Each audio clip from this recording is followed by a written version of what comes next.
پر ګڅلاسي ډیالوژي د استاد ناګار مخامخ گزارونه لا ختم نه وو چې د حماسو له کور او د کونړ حسک غرونو لمنځه د غربي ډیالوژي خلاف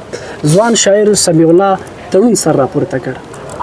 تړون په خپل شاعري کې د ولس دردونه کړهونه او د بهرنیو اشغالګرو له لوري پر افغان خاوره شوي ظلمونه په ډیره استادانه او ماهرانه توګه انعکاس کړي. ښه ډېر مې وژړل، ایمان راته خبرې وکړي، ژوندی شه پورته شه وجدان راته خبرې وکړي، د ازادۍ معنا مې هله زړه ته ننوته چې کله ورغلم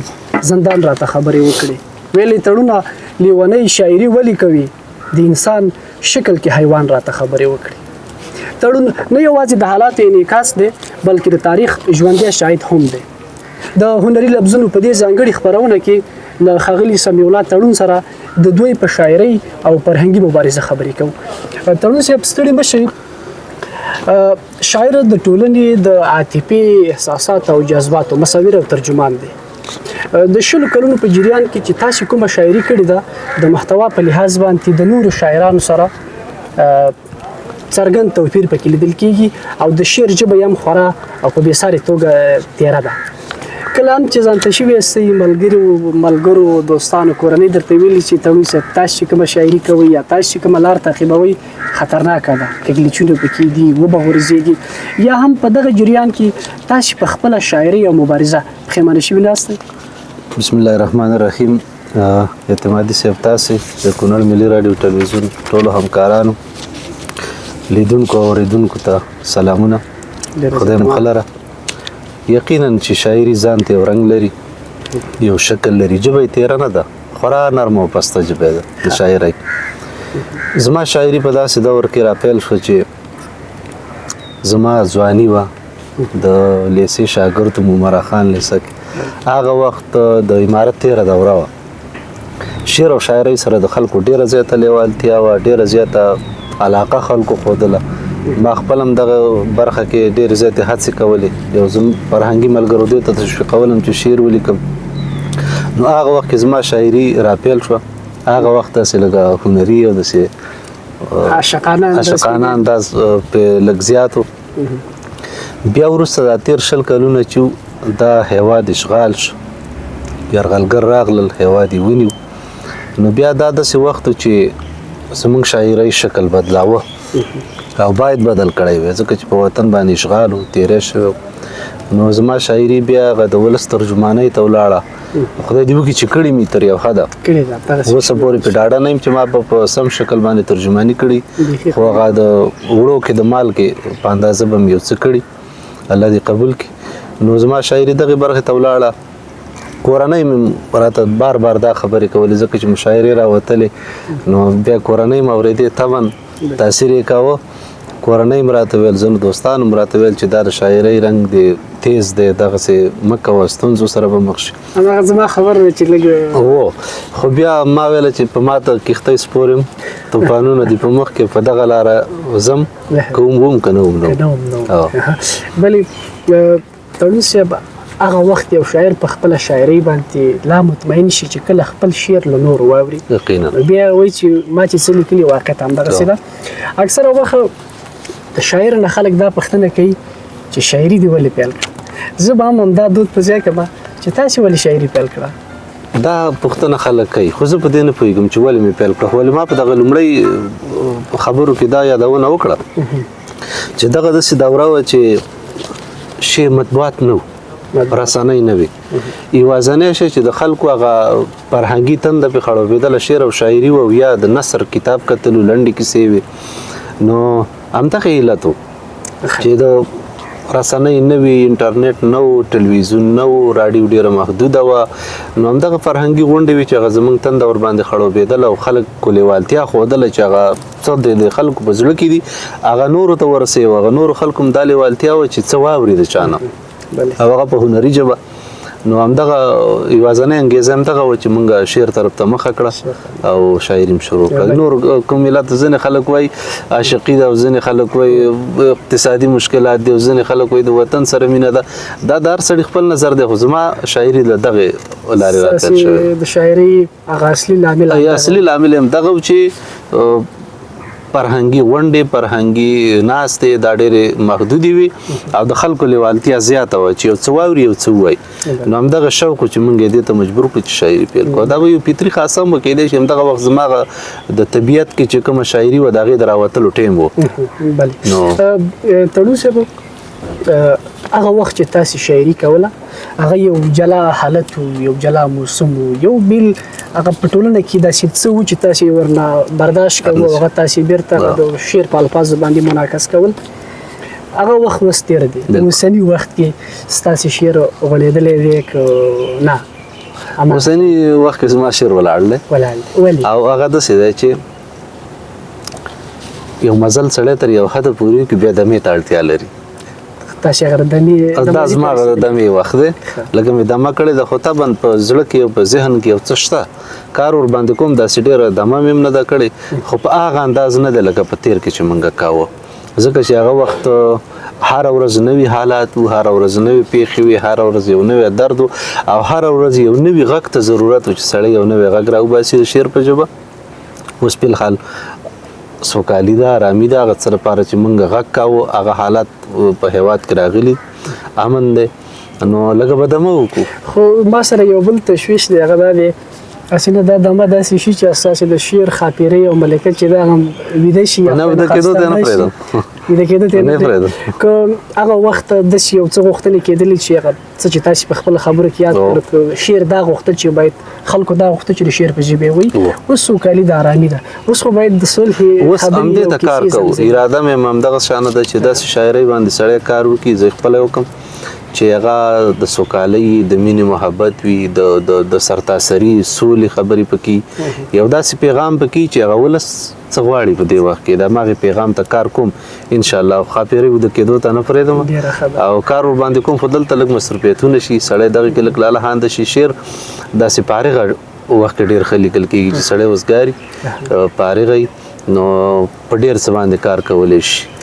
نو کار کوم انشاءالله کوو انشاءالله شعر به نه پرېږدو ځکه چې مینوال بیخي سخته زیات دي تړون صاحب په هغه اوایلو کې چې تاسې کله شاعري راپیل کړه د شعر د اصلاح لپاره مو کوم استاد لارښود ښوونکی درلوده چې ستاسې شعر در اصلاح کړي نه ولې نو شعر به مې خو اصلاح ته به اړتیا نه وه نه دغه مې ټوکه وکړه خو داسې و چې هغه وخت چې ما شعر لیکه یو تعداد ملګرو سره مې د پوهنتون د ملګرو سره د استادانو سره د دې سره مې شریکاوه داسې نه چا سره مې نه دی شریک کړی ټولو سره مې شریکاوه په ځانګړي ډول هغه وخت استاد ازمون استاد په شعر کې خلاص لره سمیم صاحب په شعر کې خلاص لره ناګار صاحب نو د دوی سره مې شعرونه بار بار شریکول او د دوی تشویق چې مونږ له دغه ډاډ راکړه چې په سټیج باندې ودرېږو یو څه وویو نو داسې نه و چې زه بې لارښوده وم لارښودان مې وو ځکه چې په هغه خپل شعر سړی ولیکي طبعا باور یې نه وي چې دا به څومره د خلکو خوښ شي نو بیا چې یو څو کسانو ته وښیي او تشویق ورکړي نو سړی ډاډه کېږي او بیا تاسې داسې استادانو ته ښودلي دي چې په پښتو ادب کې دا ډېر لوی خلک وو یقینا طبعا چې د دغه شان استادانو په شتون کې تاسې شعر ډګر ته راووتلی د علت یې همدا چې ستاسې په شعر کې به دغسې څه کمې نه محسوسېده ممکن تړون صاحب په اوسني وخت کې که موږ وګورو اکثره ځوان شاعران د غزل فورم ته زړه ښه کوي ولې ستاسو شاعري چې ما مطالعه کړله او تاسې چې ورباندې مشهوره شئ هغه د نظم نظم دی تاسې ولې د غزل په پرتله باندې د نظم حالت ته ډېر زړه ښه کوو نو زما شاعري په لومړي کې غزلیزه وه ما هم غزل ته کار کاوه او چې له زړه خبره درته وکړم ما نظم نشي لیکلی ولې د چا نه چې به مې نظم اورېده خوند یې راکاوه نو طبعا دا به ما سره به دا پټ استعداد و خو ما لا ښکاره کړی نه و چې زه نظم ولیکم ما سره به دا ویره وه چې نظم به څه ډول لیکل کېږي نو بیا ما چې دغه شاعري شروع کړه دا د نظم برخه دا داسې و چې دلته پیغام لوی و او په غزل کې لوی پیغام نه ځایږي غزل یو محدود پیغامي که نه نو دغه لوی پیغام دا به په دغه کې نه ځایده په غزل کې بیا مې نظم ته ملا وتړله او کوشش مې وکړه ما چې دغه لومړی نظم لیکه دا مې بار بار لیکه بیا به مې الفاظو ته تغییر ورکا او بل ډول به مې لیکل هغه دا څپې او دا سیلابونه دا به مې کله اوږدول کله به مې لنډول نو بیا دې ته ورسېدلم چې دغه لومړی نظم دغه تکمیل ش د مې ولیکو ډاډه مور باندې نه وم ځکه ما هیڅ کله نظم نه ولیکلی په دې ډاډه نه بیا مې یو څو ملګرو ته ننګرهار کې وښود او د نارنج ګل مشاعره هم را روانه وه نو هغوی ډېر تشویق کړم وکیل اټک وکیل اټک هغه ډېر تشویق کړم چې ډېر ښه نظم دی دا استادان مې چې یاد کړه دوی د پوهنتون ځینې ملګري مې نو بیا ډاډه شو په شاعره کې مې برخه واخیسته او دغه نظم یو د هغې نه وروسته بیا د نظم د چوکاټ سره بلد شو بلې اکثره وخت خلک هم دا کیسې کوي او موږ هم ګورو ستاسې د شاعرۍ په هغه اوایلو کې په لومړنیو وختونو کې د غزل خوا ډېره پیاوړې وه او په غزل کې ستاسې دغه انداز چې و تر ډېره بریده شاعرانه هغه عاشقانه انداز ولې دغه لاره هم پرېغوستله دغه لاره په دغه پولو بیا لا نړۍ د دې علت څه نو دغه خو داسې یو دغه عاشقانه انداز یو شخص پورې محدود وي چې څوک دغه برخې ته کار کوي او بیا د نظم چې و د کومه چې حماسه وه نو دا ملت پورې هیواد پورې مربوطېدله نو بیا دا لمن ډېره پراخه وه نسبتا هغې ته نو بیا مې دغه لاره پرېښوده لږه لنډه وه د غزل لاره او بیا هغې لارې ته راواوښتلم چې د ټولو خلکو غږ زه په خپل شعر کې ځای کړم په عاشقانه غزل کې نسبتا خپل غږ خلک ځای کوي خپل احساسات خپل د زړه خبرې واغه ما په ضمیر چې څه وي هماغه بیانوي نو ولې نظم کې بیا ما د ولس غږ راخیسته نو بیا مې هغې ته مخه کړه همدغه علت هم چې ټولنې ومنلې همداسې وه تړون صاحب ستاسې په شاعرۍ باندې په معاصر وخت کې یا په لرغونې شاعرۍ ته چې د پښتو ادب موږ پام واړو فکر وکړو ستاسې په شاعرۍ باندې د کوم شاعر اغېز او تاثیر پروت دی یا تاسې د کوم شاعر نه متاثره شوي یاست زه نه یم متاثر بیخي نه یم متاثر ولې نه پوهېږم نه پوهېږم کله چې ستاسې شاعري څوک مطالعه کوي یو تعداد داسې شعرونه داسې نظمونه داسې غزلې به مخې ته راشي چې هغه د شعر له اندازه د هغې له کوایفونه داسې ښکاري یو سړی دا انګېرنه کوي چې ګوندېداري په زندان کې لیکل شوي شته ستاسې په شعر کې داسې څه او څه شی د دې لامل شو چې تاسې د زندان تر زولانه ورسولې دا علت څه شی نو دا خو داسې موضوع وه اعتمادي صاحب چې څه د شعر هغه غږ او انداز و چې مخالفو کړیو تعقیباوه څه به نور فعالیتونه وو یوازې شعر نه و چې زه یې تر زندانه ورسولم البته ټول فرهنګي اړخ و چې زندان ته پې ولاړو په زندان کې په شعر باندې څارنوالانو یوازې فوکس نه کوو زما د زندان دوسیه د خارجیانو سره وه او هغه څارنوالان او هغه مستنطقین خارجیان په لومړیو کې نو هغوی په شعر باندې هغه نه کوه معنا دا چې ستاسې د زندان د کیسې او افسانې تر شا یو بل داسې کوم سیاسي تحریک او اړخ هم دا زما فرهنګي مبارزه وه او ممکن دوی سیاسي رنګ ورکړی و زما فرهنګي مبارزه وه ځکه چې د زندان موضوع داسې وه دوی به په زندان کې د شعر پوښتنې نه کولې چې تا دغه شعر ویلی دی هغوی به ټول تحقیق چې زما څخه کاوه سیاسي اوضاع باندې سیاسي خبرې موضوع په اشخاصو په ډلګیو په دې باندې به خبرې وي د شعر به پکې معمولي لږه خبره وه نو شعر زه په دې باوري یم چې شعر زما د زندان باعث شوی نه و داخل چې په زندان کې وای او کله تاسې بیرون وای په زندان کې شعر ښه لیکل کېده که بې دی زندان کې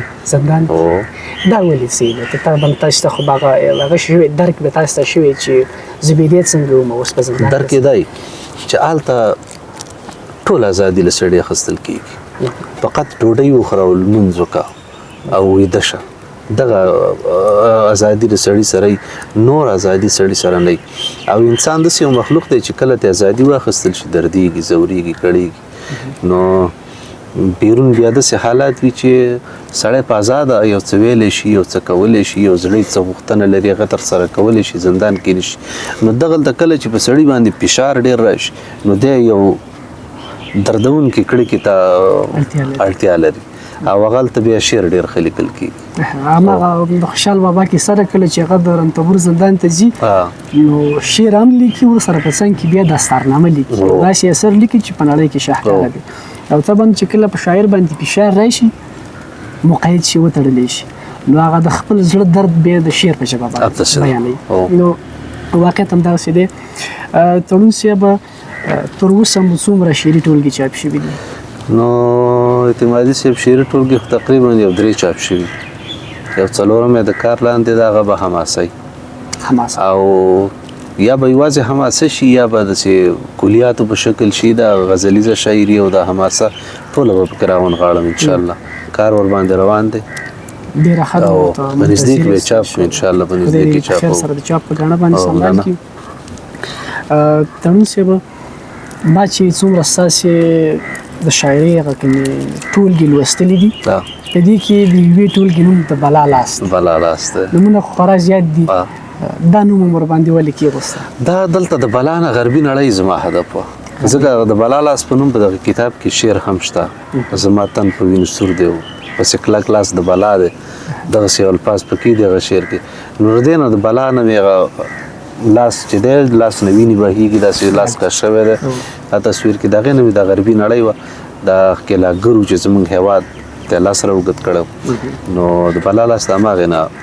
مراد ورنه او سرچینې ما.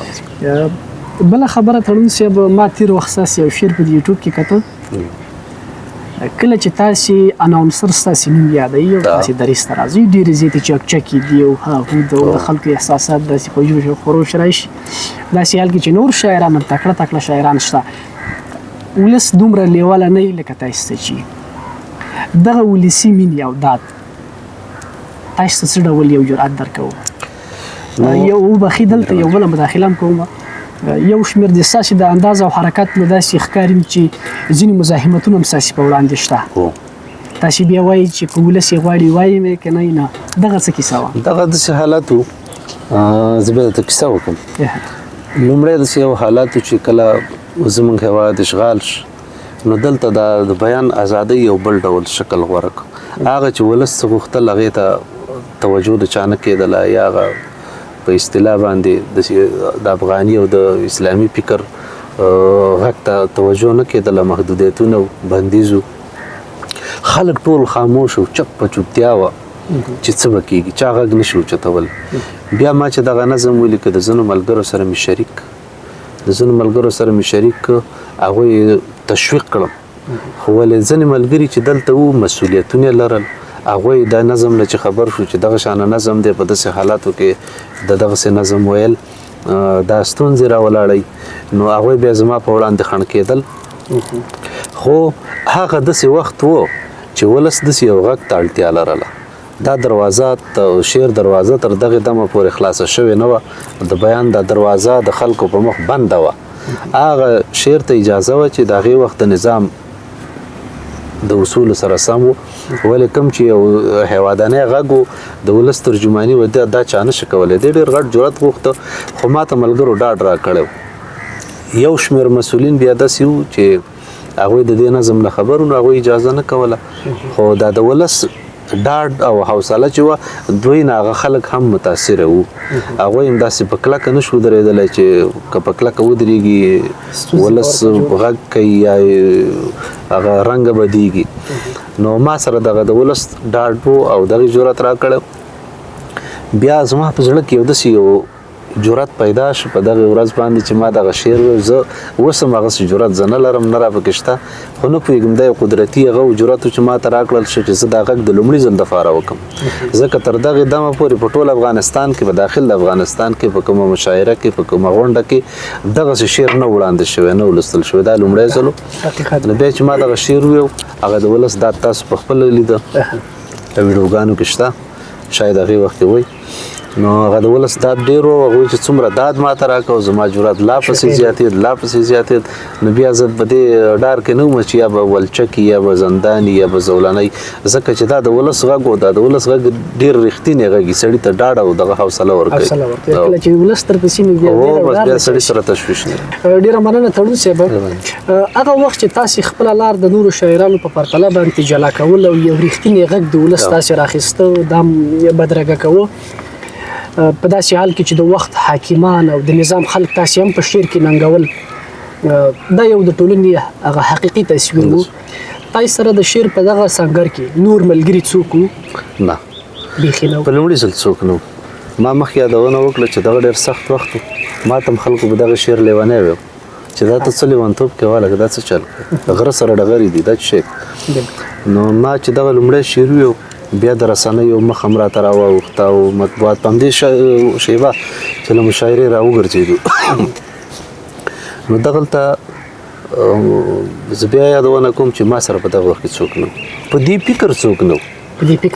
دا جرأت چا نه درلوده چې دغه سټیج ته دی ودرېږي او داسې څه دی ووایي چې هغه مقابل لوری تا ته مخامخ ناست دي او په لوړه کچه درته ناست دي داسې ټیټه کچه مشران هم نه وي مسؤلین هم نه وي په لوړه کچه نو دا ډېر ګران کار و دې ته په اسانه څوک نه تیارېدل په دغه وخت په دغه شرایطو کې به ستاسې مخالفین هم ډېر زیات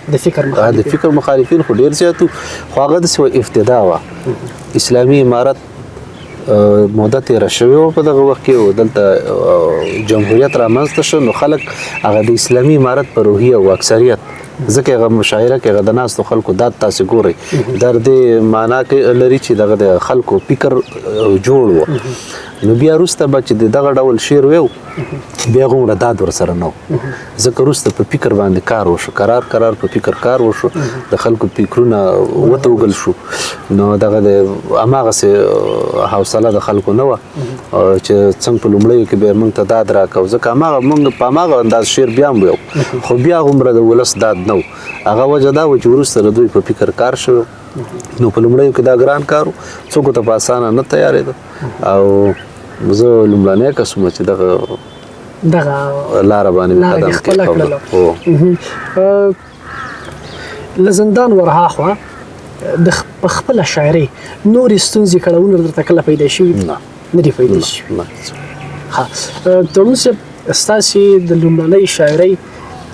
خبرې موږ په د خپرونې په پیل کې وکړلې زه غواړم چې ستاسې دا فکر هماغه اړخ ته بوځم هماغه لومړنۍ مرحلې ته یې بوځم د هغه وخت کوم غزل دې په ذهن کې شته چې لیدونکي ته یې ووایي ځکه خلک دا خپرونه ګوري د تړون صاحب نه به ضرور د هماغه خپلې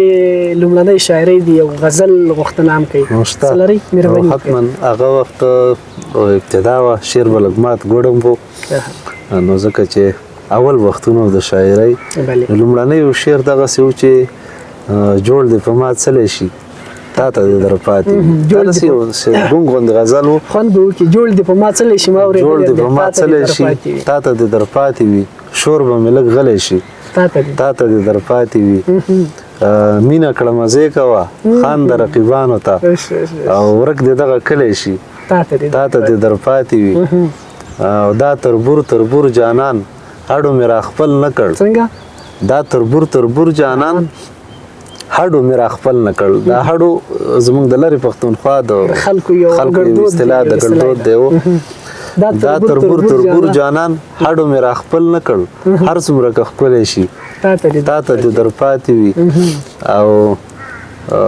مینه دې مې راته کړه میم دې کړ په واو بدل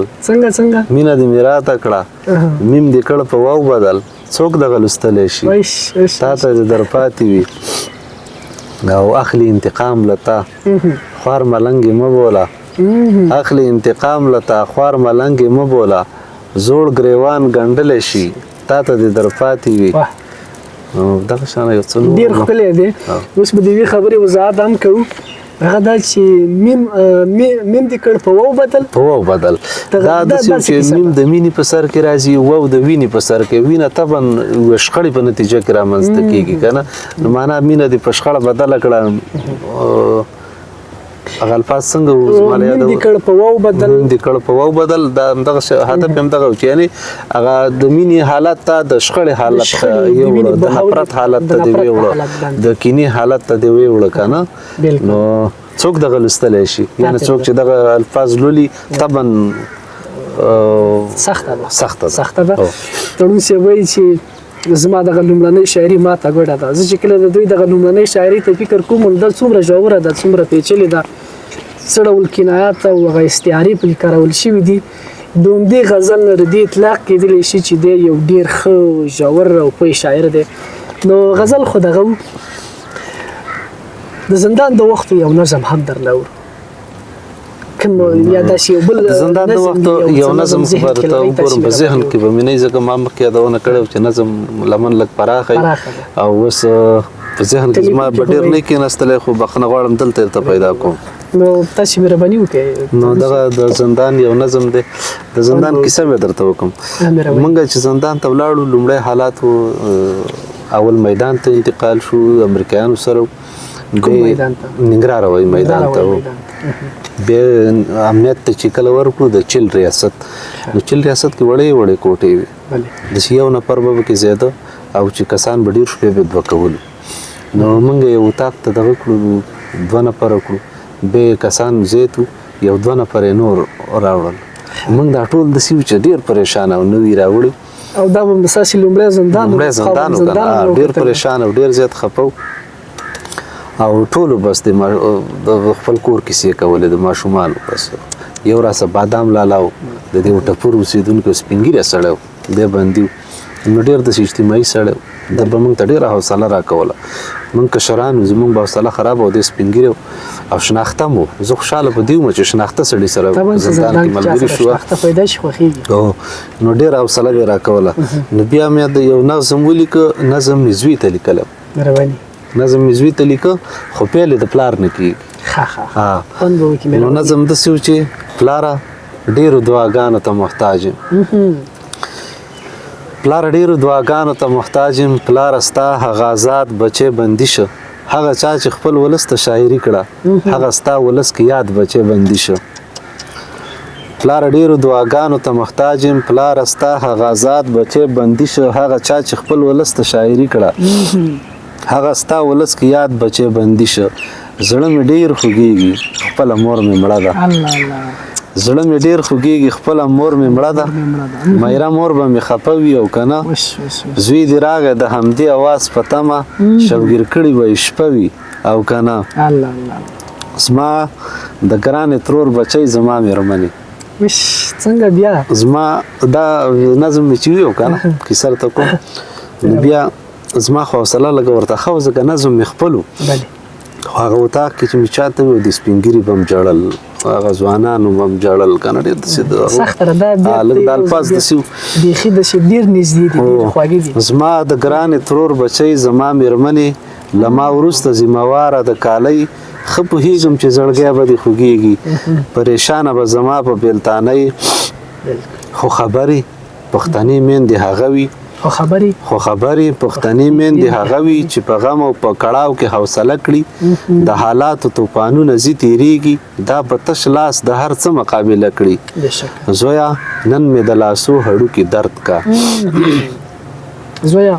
زویا نن مې د لاسو هډوکي درد کا زولنې پکې پرتې امریکایي دي ما وطن د خپلې مور په نوم یاد کړی خبر نه وم چې دا چارې جزایي دي زویا نن مې د لاسو هډوکي درد کا زولنې پکې پرتې امریکایي دي ما وطن د خپلې مور په نوم یاد کړی خبر نه وم چې دا چارې جزایي دي زویا خپلې مدرسې ته روزانه ځه د مورکۍ د احترام کوه بچیه د بلال بچي خفګان زما خفګان دی د بلال بچي خفګان زما خفګان دی ابوبکر باندې پام کوه بچیه او بابا جان دی بوډا شوی دی بچیا د دعا لپاره کور ته ورکوزیږه که د خوب زما په کټ کې پیدا نه کړ نو بیا غیږ د خپلې مور ته ورکوزیږه د جمعې په ورځ تمام خلک رخصت وي د جمعې په ورځ تمام خلک رخصت وي زه په 2 متره کوټه کې بندیوان یم نوره هیڅ ګناه مې نه ده کړې ګرانه فقط دا چې یو شاعر مسلمان یم دا منم چې د ژوندون کتاب ختمیږي دا زما په ژوندانه کې 5م باب دی ککرۍ میله اوس په خوځېدو شوه اوس راغلی پکې نوی انقلاب دی زویا لا مسلمانان کمزوري نه دي انتقام به د ظالم نه زما اخلي زویا لا مسلمانان کمزوري نه دي انتقام به د ظالم نه زما اخلي دا د ډېرې پاکې مینې ورورولي ده ښه بدله به د غلیم نه زما اخلي زویا زه د حقانی په نوم بندیم وای دغه یو سړی زموږ دښمن دی زویا زه د حقانی په نوم بندیم وای دغه یو سړی د دوی دښمن دی د یو سړي خبره نه ده زویا د اسلام هر یو بچی د دوی دښمن دی زویا نور موټر کې مګر ز پیاده ځه زوی نور موټر کې مګر ز پیاده ځه زویا نور موټر کې مګر ز پیاده ځه د کفارو هر یو شی د جاسوسۍ دی کمپیوټر او انټرنیټ ته نږدې نشي او موبایل خو بچی د جاسوسۍ دی زه په موبایل نیولې موبایل کشف او موبایل داسې کشف و چې ما شمالي وزیرستان سره خبرې کولې زه همدغه شیبه د وزیرستان نه راغلی خو دوی په دې پوه نه و چې دی د وزیرستان نه راغی زه د وزیرستان نه راغللم او شپه مې په ننګرهار کې وه زمونږ د یو ملګری او د هغه ځای کې مې شپه وه د هغه له ځای نه چې زه راووتلم بیا یو څه کار و باید ما اړیکه نیولی وې نو ما رابطه وکړه د ځینو ملګرو سره نو دوی هغه نمبر کشف کړی دوی هغه نمبر کشف کړی و بس بیا کونړ اډې ته راووتلم ګاډي کې وم موټر کې ناستم کور ته راتللم او بس په موبایل به دوی سره کشف او زما موبایل دغه شیبه کې کار نه کاوه ما کوشش کو چې کور سره اړیکه ونیسم خو موبایل به مې زنګ نه تیره نو زه همدې کې کله کله داسې کېږي موبایل کار نه کوي سړی بند کړي بیرته چې خلاص کړي بیا کار وکړي ما چې د بند بټن وواله دروازه خلاصه شوه بس د مټ نه ونیولم نو بیا چې ښکته شوم پوه نه شولم چې څوک دي د ښکته کېدو سره زما سر ته خوله راواغوسته دا خواوشا ډرایورانو وختي نه لیدلي چې خلک راغلي خو د یېرې غږ نشي کولی زموږ یو کلیوال ډرایور دی هغه راته بیا وروسته د ازادېدو نه وروسته کیسه کوله چې تا دا خلکو نه لیدل چې راغلل مال نه ځکه زما سر موبایل کې ښکته وای دا خو راغلل بس د ګاډي ته ګرد ولاړو او بس موږ ته یې وویل چې حرکت ونه کړي نو ما نه ولیدل خو زه د موبایل نه رښتیا تړون صاحب سخته را تر شاید د یوې ډېرې لویې تراژیدۍ کیسه هم پرته ده کله چې څوک په ټولنه کې مبارزه کوي دا سختې پرې راځي خدای دې دغه ستاسې قرباني قبول کړي نظم ډېر زیات ښکلی دی ډېر زیات دردمن هم دی داسې الفاظ پکې دي چې سړی ډېر زیات خفه کوي نه یوازې دا چې په دې نظم کې ستا سختۍ دي تکلیفونه دي هغه څه کیسې او داستانونه چې په تا باندې زندان کې تېر شوي بلکې دغه د پښتني مېرمنې عفت عزت او د هغې مېړانه هم انعکاس شوې ده ستاسې د شعر ژبه د ګړندۍ د وروستۍ پښتنې په توګه په ټولنه کې د یو شاعر مسؤلیت څه دی چې باید څه وکړي نو د شاعر مسؤلیت خو ډېر پراخه دی شاعر خلک چې ورته د ټولنې ترجمان وایي د ترجمان هرې خبرې ته د سړي ګوري او هماغسې بیا ترجمه کوي نو څنګه چې په ټولنه کې مختلف حالات دي مختلف پیغامونه دي مختلف اوازونه دي او دا غږونه په مختلفو وختونو کې راپورته کېږي شاعر باید دا غږ په مېړانه په ښه شکل او په جرأت تر نورو خلکو ورسوي څنګه چې وخت بدلي هماغه شانې پیغام بدلي حالاتو ته په کتو باید خپل پیغام تغییر کړي یو وخت شاعر یو ډول پیغام ته اړتیا لري چې خلکو ته ورسوي یو وخت بل ډول پیغام ته اړتیا لري ځینې وخت به حماسې ته اړتیا ځینې وخت به مبارزې ته د رابللو اړتیا ځینې وخت به د مینې محبت اړتیا ځینې وخت به د ورورۍ او د اخوت اړتیا شاعر باید دغه حالاتو ته په کتو باندې ښه پیغام خلکو ته وړاندې کړي د ولس خاص استازیتوب وکړي او د ولس ژبه شي نو دا مې ټولو شاعرانو ته پیغام دی چې ځان نه د ولس هغه حقیقي ترجمان ساز کړي ډېره زیاته مننه تړون صاحب چې د ډېرو مصروفیتونو باوجود موږ ته وخت راکړو موږ سره مرکې ته حاضر شوې ستاسې د شاعرۍ د لا غوړېدا په هیله ډېره مننه ډېره زیاته مننه د هنري لفظونو د خپرونې مینوالو د دې اونۍ دا ځانګړې خپرونه مو همدومره وه یو ځل بیا چې زه شوکت اعتمادي د هنري لفظونو په دې خپرونه کې د یو بل نوي میلمه سره ستاسې په درانه خدمت کې حاضرېږم تاسې ټول په پاک رب سپارم پاک الله مو مل